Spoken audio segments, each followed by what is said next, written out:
So some of you might be wondering, what does root canal pain originally manifest itself as? How does that process get started?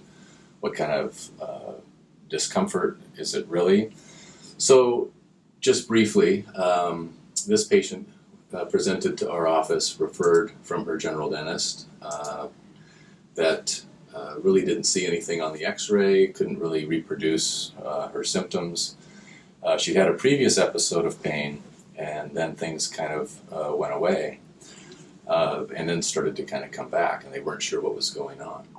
So one of the things that's very important to be able to isolate is being able to reproduce what the discomfort has been. So patients might report chewing pain or cold sensitivity, or this spontaneous ache that is unprovoked, that can just come out of nowhere. And initially, usually cold sensitivity might be the very first that kind of lingers a little bit, and then you put your tongue on it and it goes away.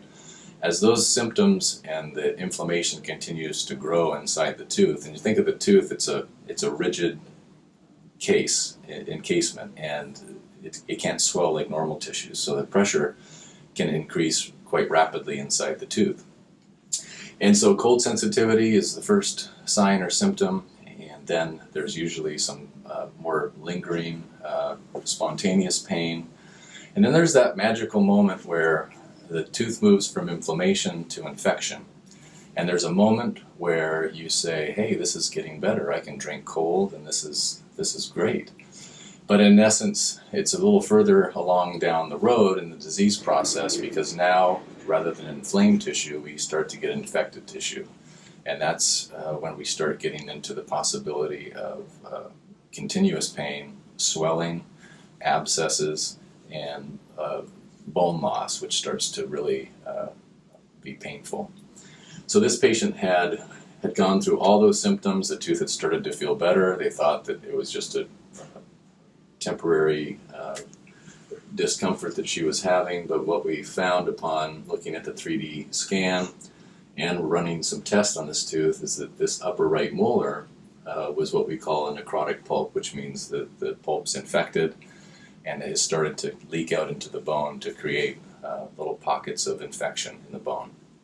And so we treated that tooth with the GentleWave, and the patient was asymptomatic, and we got a real good result. And this, another great thrill of the fill, this distal buccal root, which is right here, you can see that there's probably 3 or 4, maybe even 5 different little lateral canals that the GentleWave was able to suck that tissue out.